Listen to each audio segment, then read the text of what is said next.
મિત્રો અગાઉના લેક્ચરમાં આપણે હેનરીના નિયમ વિશે વિગતવાર ચર્ચા કરી ચૂક્યા છીએ. એને લગતા આપણે એમસીક્યુ પણ સોલ્વ કર્યા હતા અને એને લગતા એક્ઝામ્પલ આપણે ગણી ચૂક્યા છીએ. હવે મિત્રો આપણે આનાથી થોડા આગળ વધીએ. નવો ટોપિક આપણો આ ચેપ્ટરનો દ્રાવણનું કે પ્રવાહીનો, પ્રવાહી કે પછી દ્રાવણ નું બાષ્પ દબાણ.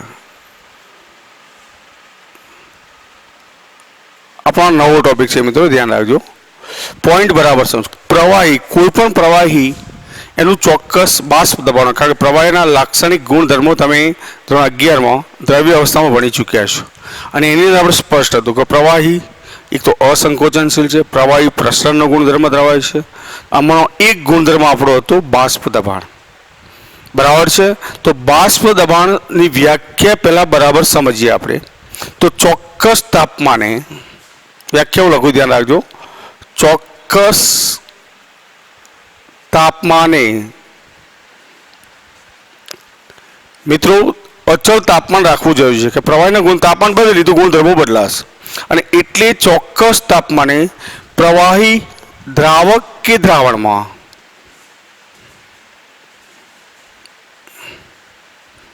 કે દ્રાવણમાં પ્રવાહીમાંથી બાષ્પ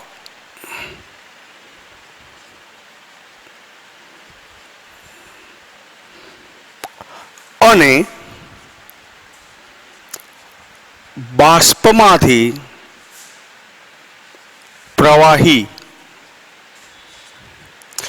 બનવાની ક્રિયાનો વેગ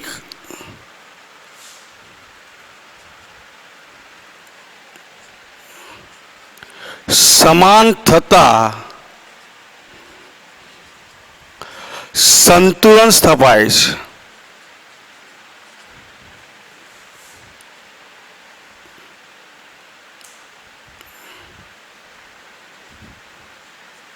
તેથી ચોક્કસ તાપમાને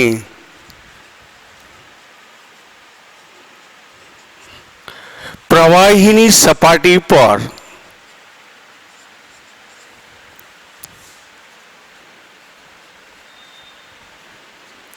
લાગતો બાષ્પનું દબાણ અચળ હોય છે, જેને તે પ્રવાહી કે પછી દ્રાવક કે પછી દ્રાવણનું બાષ્પ દબાણ કહે છે.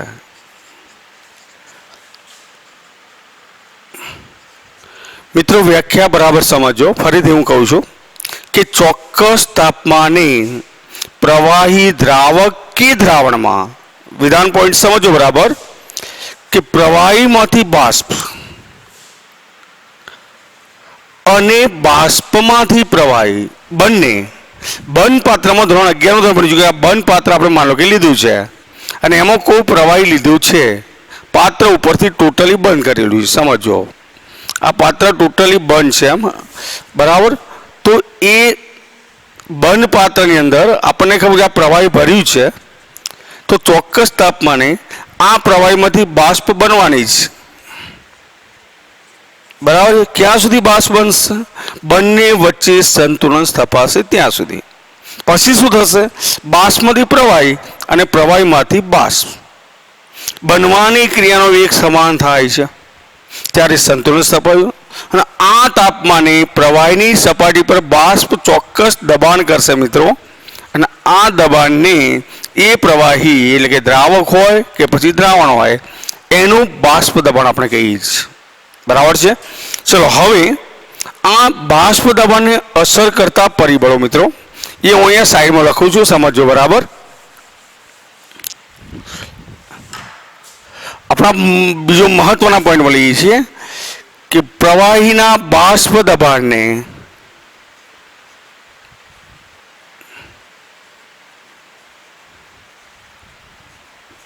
અસર કરતા પરિબળો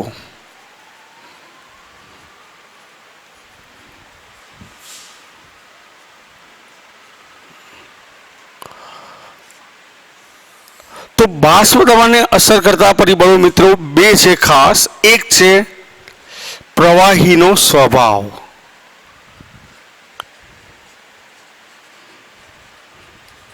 અને બીજું પરિબળ છે મિત્રો તાપમાન. તો પહેલું પરિબળ આપણે સમજીએ છીએ પ્રવાહીનો સ્વભાવ. હવે આપણને ખબર છે કે દરેક પ્રવાહીમાં અણુ વચ્ચે આકર્ષણ બળ એક સમાન હોતું નથી. કેટલાક પ્રવાહી એવા છે કે ઝડપથી બાષ્પમાં ફેરવાતા હોય છે, કેટલાક ધીમેથી ફેરવાતા હોય છે. અને એટલા માટે આપણે સ્પષ્ટ વાત કરીએ છીએ, ધ્યાન રાખજો, કે જેમ પ્રવાહીના અણુ વચ્ચે, ધ્યાન રાખજો, પોઈન્ટ સમજો, જેમ પ્રવાહીના અણુઓ વચ્ચે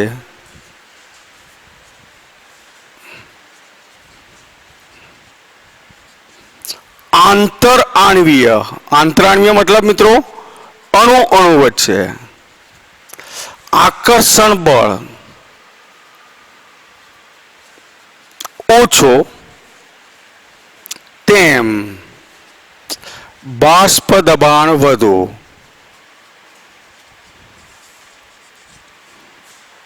પોઈન્ટ બરાબર નોંધી લેશો કે પ્રવાહીના અણુ વચ્ચે આંતરઆણવીય આકર્ષણ બળ ઓછું, તેમ બાષ્પ દબાણ વધુ. કેમ આવું થતું હશે? તો આપણને ખ્યાલ આવવો જોઈએ મિત્રો કે જેમ આંતરઆણવીય આકર્ષણ બળ ઓછું હશે, એટલે હું લખું છું કે જેમ આંતરઆણવીય આકર્ષણ બળ ઓછો, તેમ વધુને વધુ પ્રવાહીના અણુઓ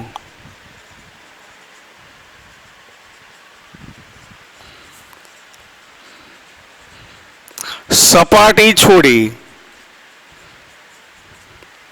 બાષ્પ અવસ્થામાં ફેરવાય છે.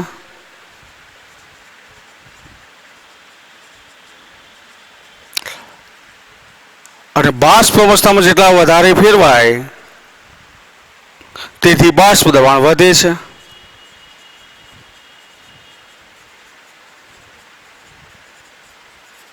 તો આ થયું આપણું પરિબળ નંબર 1 મિત્રો.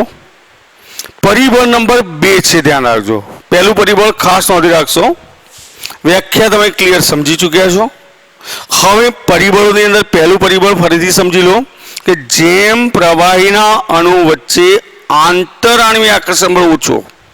જેમ કે એક સાદું ઉદાહરણ લો, એક બાજુ હું પેટ્રોલ લઉં છું અને બીજું બાજુ પાણી લઉં છું, તો તમને ચોક્કસ ખબર હશે કે બંનેમાંથી કયું પહેલું બાષ્પીભવન પામે છે? તો પેટ્રોલ, કારણ કે એના અણુ વચ્ચે આંતરઆણવીય આકર્ષણ બળ ઓછું છે અને એટલે પેટ્રોલ અને પાણી બેને સમાન તાપમાને રાખવામાં આવે બંધ પાત્રમાં, તો તમે ચોક્કસ કહી શકો કે બાષ્પ દબાણ કોનું વધારે હશે, પેટ્રોલનું કે પાણીનું?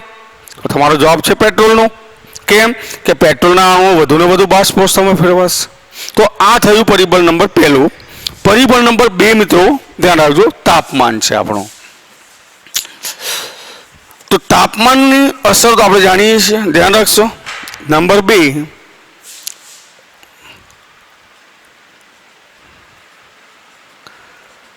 તો સ્પષ્ટ યાદ રાખો, જેમ તાપમાન વધો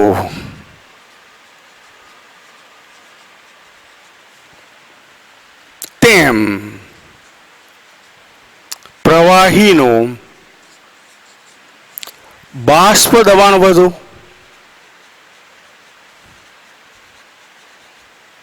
કારણ કે તાપમાન વધતા અણુઓની ગતિ ઉર્જા વધે છે, અથવા ગતિજ ઉર્જા વધે છે.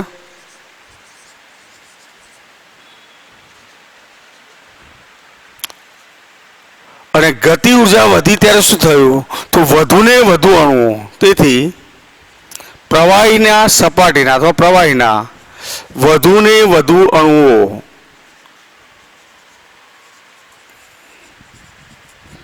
સપાટી છોડી બાષ્પ અવસ્થામાં ફેરવાય છે.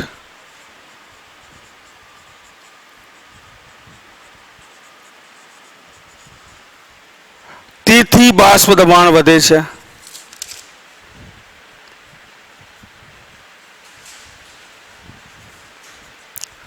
મિત્રો, તાપમાન વધે તો બાષ્પ દબાણ વધે, તાપમાન ઘટે તો બાષ્પ દબાણ ઘટે. આ બંને પરિબળો ખાસ સમજો. એમસીક્યુમાં પણ આપણને તકલીફ ના પડવી જોઈએ. તમને ઘણીવાર પૂછે છે કે બાષ્પ પ્રવાહીના બાષ્પ દબાણને અસર કરતા પરિબળો. મિત્રો, બાષ્પ દબાણની વાત આવે એટલે સમજી લેવાનું પાત્ર હંમેશા ને હંમેશા બંધ જ હોય. બંધ પાત્ર હોય તો જ બાષ્પ દબાણ માપવાની વાત આવે. હવે પરિબળ બીજો પોઈન્ટ આપણે ભણીએ છીએ નવો કે ઘન દ્રાવ્ય જો પ્રવાહી દ્રાવકમાં ઓગાળવામાં આવે. બરાબર છે? તો નવું આપણું વાત છે કે પ્રવાહીમાં, ધ્યાન રાખજો, નવું પોઈન્ટ આપણું લઈએ છીએ, ધ્યાન રાખજો,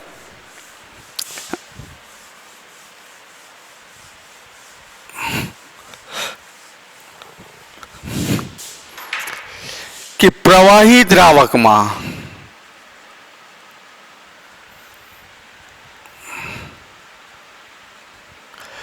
ઘન દ્રાવ્ય ઓગાળતા બનતા દ્રાવણનું બાષ્પ દબાણ.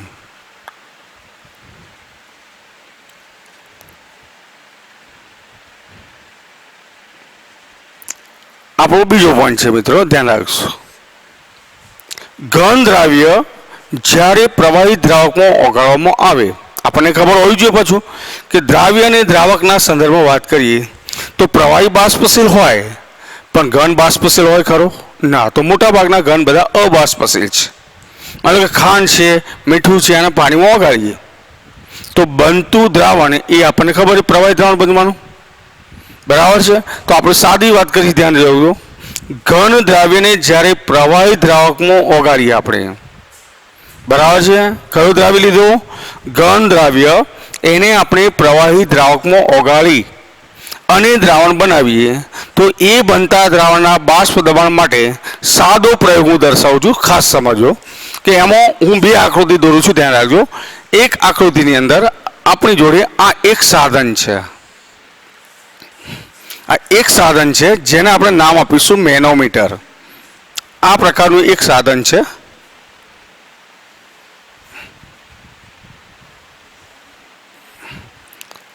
આ પ્રકારની એક રચના સમજો બરાબર. અને બીજું પાત્ર પણ આવું આવું જ લઈએ છીએ.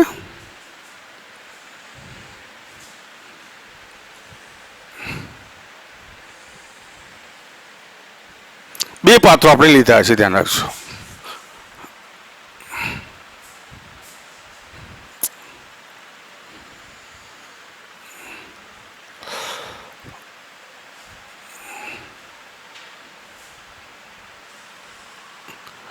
આ રચનાને આપણે મેનોમીટર તરીકે ઓળખીશું. એકની અંદર પાછું પાત્ર મૂકું છું, સમજો. બીકર છે કે જેની અંદર દ્રાવક ભરેલો છે. બરાબર છે? આ મિત્રો મેં દ્રાવક ભર્યો છે. એટલે કે અહીંયા હું સ્પષ્ટ લખું છું, અંદર શુદ્ધ દ્રાવક ભર્યો છે. અને પાત્ર નંબર 2 છે, એની અંદર પણ બીકર એવું ને એવું સેમ.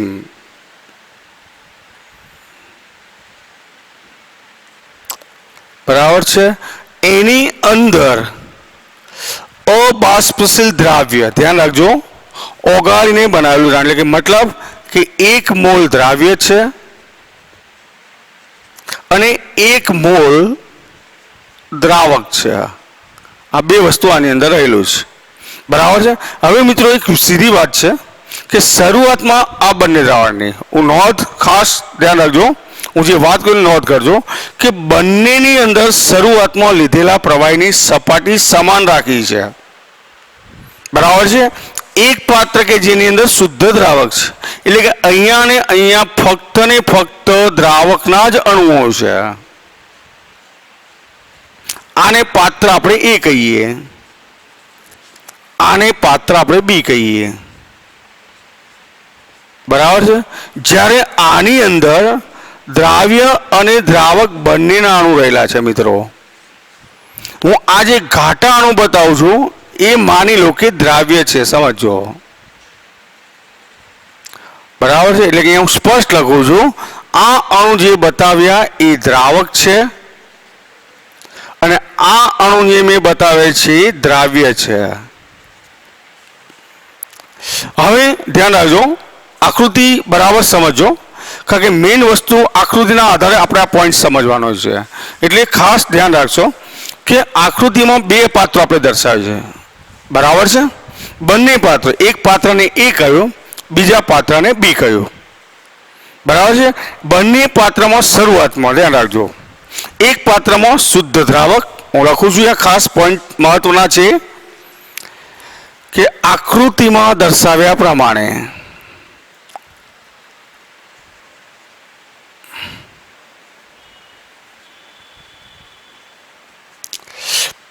સમાન પાત્રો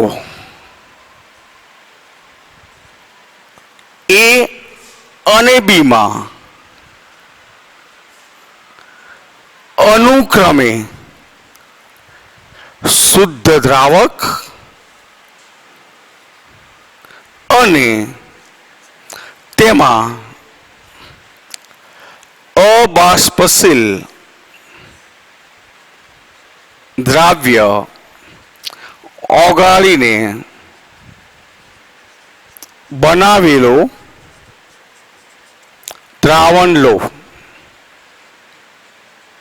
મતલબ આપણે શું કહ્યું છે કે પાત્ર એ માં શુદ્ધ દ્રાવક લીધો છે અને પાત્ર બી માં દ્રાવ્ય કેવો છે, અબાષ્પશીલ દ્રાવ્ય, અને એને દ્રાવકમાં ઓગાળીને બનાવેલું દ્રાવણ લીધું છે. મિત્રો, શરૂઆતમાં બંને પાત્રોમાં લીધેલા પ્રવાહીની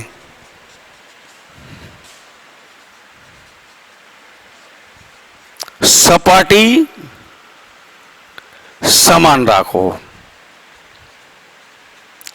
એટલે આપણે શરૂઆતની સપાટી સમાન રાખી છે.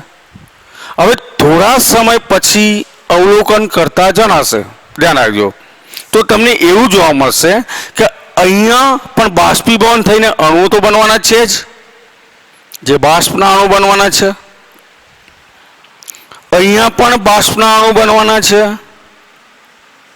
પણ મિત્રો, એક વસ્તુ ધ્યાન રાખજો કે થોડાક સમય પછી એવું જોવા મળશે કે પાત્ર એ અને પાત્ર બી, આમાં તમે નક્કી કરી શકશો કે કોની સપાટી ઝડપથી ઓછી થઈ હશે? તો તમારો એક જ જવાબ ફાઇનલ આવશે કે દ્રાવકની સપાટી પહેલા કરતા ઓછી થઈ હશે, આ નીચે ગઈ હશે, આની સાપેક્ષે આની પણ ગઈ હશે, પણ એનાથી વધારે, આના કરતાં વધારે નીચે સપાટી આની ગઈ. કેમ આવું થયું? કારણ કે આ પાત્રમાં ફક્ત ને ફક્ત દ્રાવકના જ અણુઓ છે અને દ્રાવકના જ અણુ હોવાથી ધ્યાન રાખજો, અચળ તાપમાને એનું બાષ્પમાં રૂપાંતર થવાનું છે. જ્યારે અહીંયા શું થાય છે, દ્રાવકની સાથે સાથે દ્રાવ્યના અણુ છે અને દ્રાવ્ય તો આપણે કહ્યું અબાષ્પશીલ છે, અને એટલે સપાટી ઉપર દ્રાવકનો અંશ પેલા કરતા ઓછો થયો અને એટલે બાષ્પ બનવાનું પ્રમાણ પણ પેલા કરતા કેવું થયું, ઓછું થયું. અને એટલે પાત્ર એ માં બાષ્પ દબાણ વધારે છે, પાત્ર બી માં બાષ્પ દબાણ ઓછું છે. એનો મતલબ કે શુદ્ધ દ્રાવકનું બાષ્પ દબાણ હંમેશા વધારે હોય, જ્યારે એમાં અબાષ્પશીલ દ્રાવ્ય ઓગાળી બનાવેલા દ્રાવણનું બાષ્પ દબાણ કેવું હોય, ઓછું હોય. અને એટલે આપણે સ્પષ્ટ લખી શકીએ છીએ કે થોડા સમય પછી અવલોકન કરતા જણાશે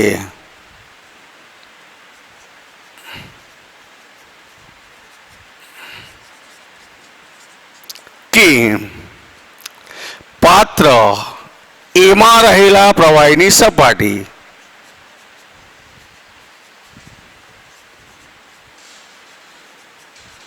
પાત્ર બીમાં રહેલા પ્રવાહીની સપાટી કરતા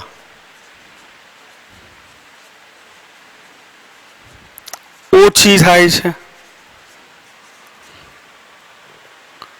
મતલબ નીચી ગઈ. કારણ શું થયું? કારણ કે પાત્ર એમાં ફક્ત બાષ્પશીલ દ્રાવક જ છે,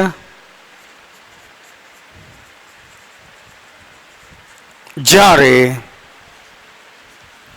પાત્ર બીમાં દ્રાવકની સાથે અબાષ્પશીલ દ્રાવ્ય રહેલો છે.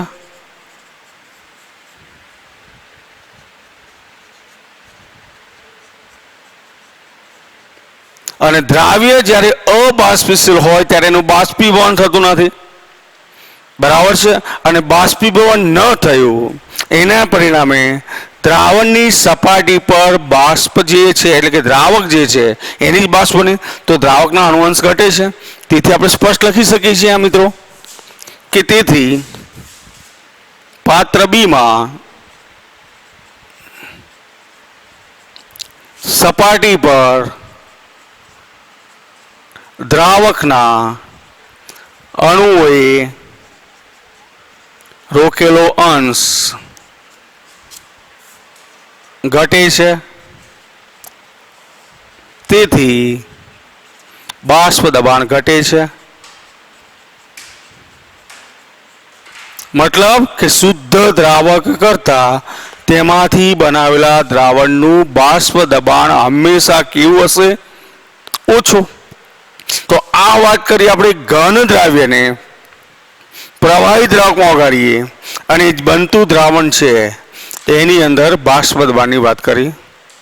મિત્રો ફટાફટ શોર્ટમાં સમજો ફરીથી કે અહીંયા આગળ પાત્ર એ લીધું છે. આ સાધનને આપણે મેનોમીટર કહીએ છીએ, યાદ રાખજો. ખાસ આ ઓબ્જેક્ટિવ આપણને પૂછાય છે કે બાષ્પ દબાણ માપવા માટેનું સાધન. આપણી બુકમાંનો ઉલ્લેખ નથી મિત્રો, ધ્યાન રાખજો કે બાષ્પ દબાણ માપવા માટેનું સાધન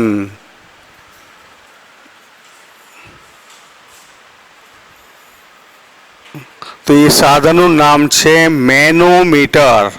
આ ખાસ યાદ રાખજો, તમને ક્યાંક આ શબ્દ સાંભળવા મળશે અને MCQમાં ખાસ મહત્વનો આપણો પોઈન્ટ ગણાશે, બરાબર છે મિત્રો. તો આ થઈ વાત આપણી ઘન દ્રાવ્ય જ્યારે પ્રવાહી દ્રાવકમાં ઓગળે છે ત્યારે એના બાષ્પ દબાણની વાત કરી. મિત્રો હવે જ્યારે બંને બાષ્પશીલ પ્રવાહી છે ત્યારે બાષ્પ દબાણના અભ્યાસ ઉપરથી રાઉલ્ટ નામના વૈજ્ઞાનિકે એક નિયમ તારવ્યો છે. એ નિયમ તરફ આપણે જઈએ છીએ, ધ્યાન રાખજો, બરાબર છે. હવે નવા મુદ્દાની અંદર આપણે બાષ્પશીલ પ્રવાહીઓ બંને આપણી ઘન દ્રાવ્ય ઘન દ્રાવક આ બધું પૂરું કર્યું. હવે આપણો નવો પોઈન્ટ છે, ધ્યાન રાખજો, બરાબર છે. બાષ્પશીલ દ્રાવ્ય, નવો પોઈન્ટ આપણો બાષ્પશીલ દ્રાવ્ય અને બાષ્પશીલ દ્રાવક માટે રાઉલ્ટનો નિયમ આપણો ખૂબ જ અને ખૂબ જ મહત્વનો પોઈન્ટ છે મિત્રો, ધ્યાન રાખજો. કારણ કે આના આધારે આપણે એક્ઝામ્પલ પણ પૂછાય છે, MCQ પણ પૂછાય છે, ધ્યાન રાખજો, બરાબર છે. અથવા બીજી રીતે પૂછાય કે પ્રવાહી દ્રાવ્ય અને પ્રવાહી દ્રાવકમાં બનતા પ્રવાહી દ્રાવણ માટે, બરાબર છે. પ્રશ્ન આ રીતે પણ પૂછી શકાય, પ્રવાહી દ્રાવ્ય અને પ્રવાહી દ્રાવક માંથી બનતા દ્રાવણ માટે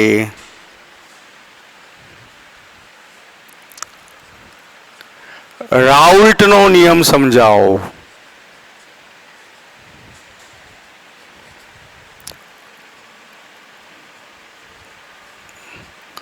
બરાબર છે, ખાસ ધ્યાન રાખજો. સીધો પણ તમને પૂછે રાઉલ્ટનો નિયમ, ધ્યાન રાખો. મુખ્ય વસ્તુ આપણી આ છે રાઉલ્ટનો નિયમ છે મિત્રો, બરાબર છે.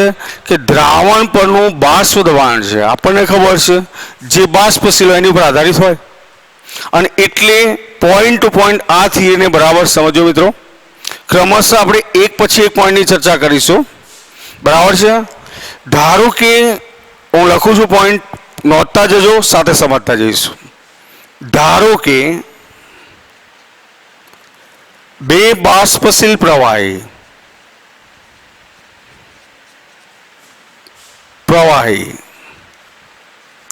એમાં પ્રવાહી 1 અને પ્રવાહી 2. કેટલા પ્રવાહી લીધા મિત્રો આપણે? 2. બે બાષ્પશીલ પ્રવાહી 1 અને પ્રવાહી 2 ને મિશ્ર કરી, બરાબર છે, ને મિશ્ર કરી દ્વિઅંગી દ્રાવણ બનાવવામાં આવે છે.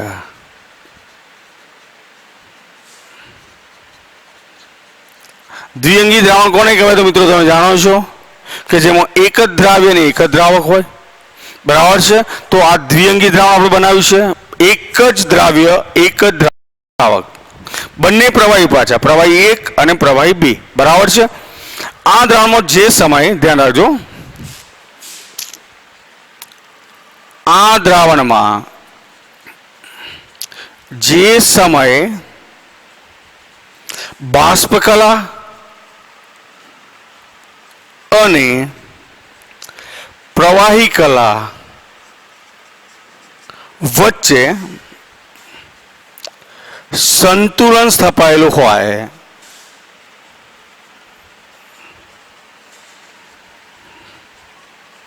ત્યારે મિશ્રણનું કુલ બાષ્પ દબાણ, મિશ્રણનું કુલ દબાણ માની લો કે P ટોટલ છે, અને આ જ મિશ્રણમાં, ધ્યાન રાખજો, મિશ્રણનું કુલ દબાણ P ટોટલ તથા પ્રવાહી 1 અને પ્રવાહી 2 ના આંશિક દબાણ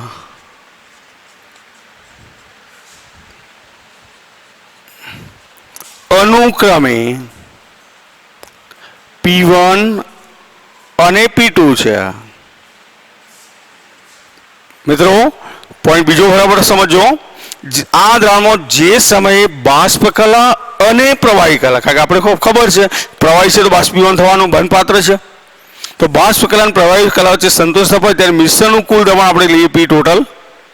દ્રાવણ 1 એટલે કે પ્રવાહી 1 અને પ્રવાહી 2 ના આંશિક બાષ્પ દ્રાવણ P1 અને P2 છે. ધ્યાન રાખજો. હવે આપણને ખબર છે કે હેન્ડના નિયમો ભણી ગયા કે P ચાલે છે X, મતલબ બોલ અંશ સાથે સંબંધિત આવશે, અને એટલે આપણે ત્રીજા પોઈન્ટમાં ખાસ કહ્યું. બરાબર છે. ત્રીજો પોઈન્ટ હું સ્પષ્ટ લઉં, ધ્યાન રાખજો. અહીં મિશ્રણમાં પ્રવાહી 1 અને પ્રવાહી 2 ના બાષ્પ દબાણ અનુક્રમે તેમના મોલ અંશ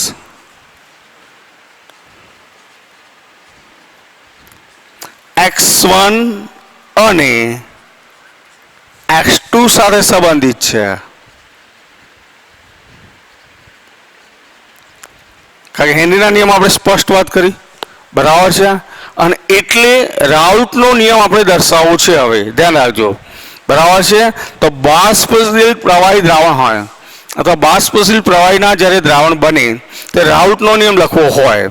બરાબર છે. તો સમજો, હું નિયમ લખું છું. બાષ્પશીલ પ્રવાહીના દ્રાવણ માટે રાઉલ્ટનો નિયમ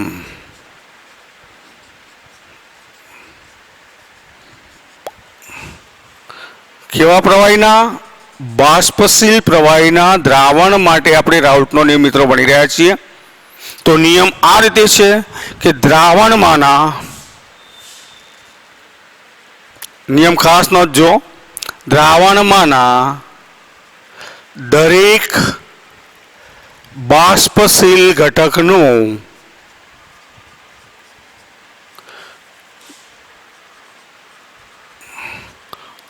આંશિક બાષ્પ દબાણ અથવા આંશિક દબાણ લખીશું તો ચાલશે. ધ્યાન રાખો, આંશિક દબાણ લખીશું તોય ચાલશે અને આંશિક બાષ્પ દબાણનો આપણે ઉલ્લેખ કરીશું તો પણ ચાલશે. ધ્યાન રાખજો, બરાબર છે.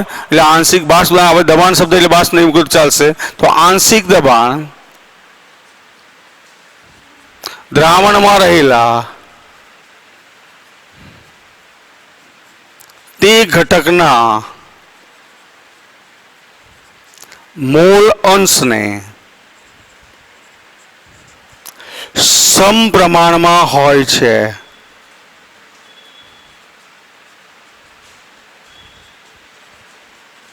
મિત્રો નિયમ ખાસ મગજમાં રાખો, તમને હેન્ડના નિયમ જેવો નિયમ લાગશે કે દ્રાવણમાંના દરેક બાષ્પશીલ ઘટકનું, શબ્દો સમજો બરાબર, દરેક બાષ્પશીલ ઘટકનું આંશિક દબાણ દ્રાવણમાં રહેલા એ ઘટક, મતલબ જે ઘટકનું બાષ્પ દબાણ આપવું છે આંશિક બાષ્પ દબાણ એના મૂળ અંશને સમપ્રમાણમાં હોય છે. બરાબર છે. અને એટલે હવે આપણે એક સૂત્ર મેળવવા જઈ રહ્યા છીએ. ધ્યાન રાખજો, દરેક પોઈન્ટ સમજ્યા હોય તો સૂત્ર મેળવ્યું મિત્રો ધ્યાન રાખશો કે પ્રવાહી 1 માટે આપણે લખવું છે હવે અને પ્રવાહી 2 માટે લખવું છે. તો એક વસ્તુ સ્પષ્ટ છે કે હેન્ડના નિયમમાં આપણે અચળાંક મૂકતા હતા, અહીંયા પણ અચળાંક તો મૂકવો પડશે, મારા અચળાંક હશે તો સીધું લખું છું કે ઘટક 1 જે પ્રવાહી આપણે લીધું છે ઘટક 1 માટે હું લખું તો સીધું જ યાદ રાખજો કે P1 ચલે છે x1 અને માટે હું લખી શકીશ કે P1 બરાબર P10 into x1. આ આપણો સંબંધ નંબર 1. ધ્યાન રાખજો મિત્રો, બરાબર છે. જ્યાં P1 શું છે, x1 શું છે, P10 શું છે, તો P1 એ છે ઘટક A નું, જ્યાં P1 બરાબર ઘટક 1 નું મિશ્રણમાં આંશિક દબાણ છે.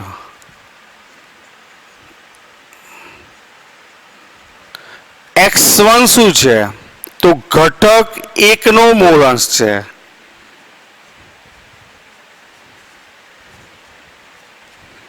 અને P10 એ જ્યારે શુદ્ધ ઘટક એકલો આપણે પાત્રમાં ભર્યો છે તો શુદ્ધ ઘટક 1 નું આંશિક દબાણ છે.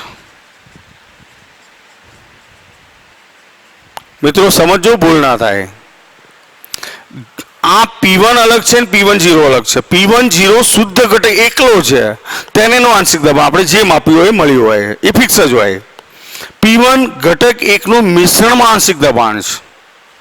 આ જ રીતે હું ઘટક 2 માટે લખું મિત્રો, ધ્યાન રાખજો. પહેલું મેં ઘટક 1 માટે લખ્યું, હવે હું ઘટક 2 માટે લખું છું.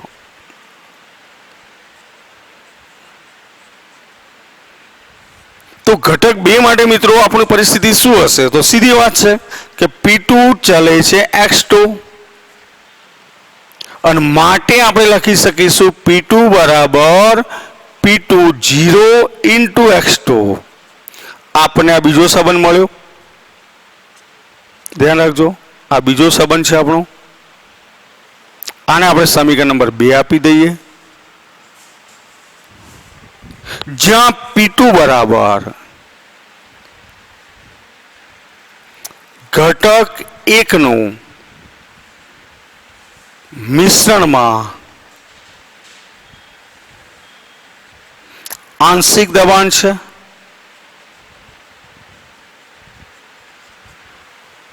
x2 તો ઘટક 2 લીધો છે હવે, એટલે સોરી ઘટક 2 લઈશું, ઘટક 2 નો મૂળ અંશ છે.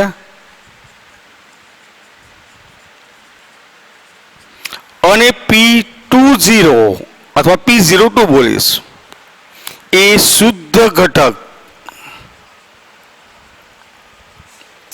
2 નું આંશિક દબાણ છે.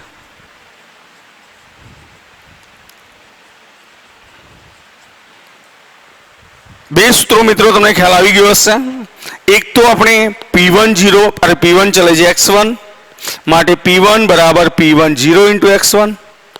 એ જ રીતે P2 ઘટક 2 માટે છે તો P2 ચલે છે x2 માટે P2 બરાબર P20 ઇન્ટુ x2 બરાબર છે. હવે આપણી જોડે ધ્યાન રાખજો કે ડાલ્ટનના આંશિક દબાણના નિયમ મુજબ જઈએ. બરાબર છે, તો સીધું લખી શકીએ ડાલ્ટનના આંશિક દબાણ ના નિયમ મુજબ મિત્રો આપણને ખબર છે ડાલ્ટનનો આંશિક દબાણનો નિયમ કોના માટે? તો વાયુ મિશ્રણના ઘટકો માટે. તો બાષ્પ એ વાયુ જ ગણાશે. તો ડાલ્ટનના આંશિક દબાણના નિયમ મુજબ દ્રાવણનું કુલ બાષ્પ દબાણ લેવું છે. તો દ્રાવણનું કુલ બાષ્પ દબાણ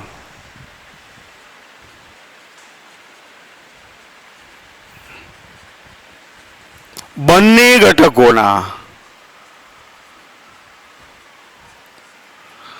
આંશિક દબાણના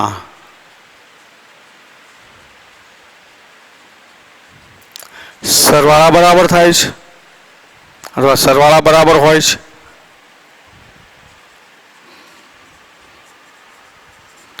મતલબ દ્રાવણનું કુલ બાષ્પ દબાણ એ બંને ઘટકોના આંશિક દબાણના સરવાળા બરાબર. આ બંને ઘટક એટલે પ્રવાહી 1 અને પ્રવાહી 2. ધ્યાન રાખશો. તો હવે સીધું હું લખી શકું છું.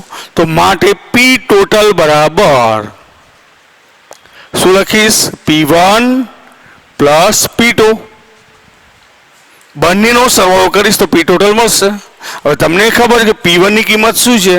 તો બરાબર હું લખી શકીશ કે P10 into x1 plus P20 into x2. હવે આપણને ખબર છે કે બંને ઘટકોના મોલ્સનો સરવાળો કેટલો હોય? 1 હોય. માટે હું સ્પષ્ટ લખીશ કે P10 ઇન્ટુ 1 માઇનસ x2 લખી શકું મિત્રો આરામથી. તો બીજું લખાશે P20 ઇન્ટુ x2, જ્યાં હું લખી દઉં છું જ્યાં x1 પ્લસ x2 બરાબર 1 એ આપણે જાણીએ છીએ. તો માટે સાદરૂપ આપીએ તો P10 minus P10 into x2 plus P20 into x2 બરાબર P10 એમને એમ રાખીએ મિત્રો. પ્લસ હું કોમન શું કાઢી શકું છું? x2. તો કાઉન્સમાં શું રહેશે મિત્રો? P20 minus P10 into x2. આને આપણે સમીકરણ નંબર 3 આપી દઈએ. P ટોટલ બરાબર આ આપણું સમીકરણ નંબર 3 છે. મિત્રો આવું ચોથું સમીકરણ લખવું તમે શું લખી શકો આરામથી. આ સમીકરણ નંબર 3 લખ્યું એવું મેં અહીંયા કર્યું તો શું થયું હોત? વિચારો જરા કે P10 ઇન્ટુ x1 રાખ્યો હતો અને અહીંયા મેં લખ્યું P20 1 માઇનસ x1 થયું હોત તો નવો સંબંધ પણ આપણને મળે. એ પ્રમાણે હું મેળવવા જઉં તો જુઓ જરા કે P ટોટલ બરાબર P10 ઇન્ટુ x1 એમને એમ રાખીએ પ્લસ P20 ઇન્ટુ અહીંયા લખી નાખો 1 માઇનસ x1. તો સાદરૂપ આપીએ તો શું થશે મિત્રો? તો જોઈ શકો છો કે P10 into x1 plus P20 into બરાબર છે માઇનસ P20 ઇન્ટુ x1. તો ચોક્કસ હું લખી શકું કે P20 મેં બહાર અલગ લીધો છે વત્તા શું લઈ શકું? તો P10 minus P20 into x1. આ સમીકરણ મેળવો 4 પણ મળે. ચોથું સમીકરણ આ રીતે પણ આપણે મેળવી શકીએ છીએ બરાબર. આ P ટોટલ છે તો આ સંબંધ બીજો પણ આપણને મળે. પણ મિત્રો બેમાંથી એક સંબંધ આપણે જાણતા જ ચાલે. બંને સંબંધોની જરૂર નથી. કહો તો આ સંબંધ કહો તો આ સંબંધ. અને આના ઉપરથી કેટલાક તારણો પણ આપણે મેળવવાના છે અને પછી આગળથી આગળ વધીશું. તો આ 4 બાબતોને મેં દર્શાવી છે 1 2 3 4. ખાસ નોંધી અને સમજવાનો આગ્રહ રાખશો મિત્રો. પછીની વાત આપણે આગળ કરીશું. Okay, thanks.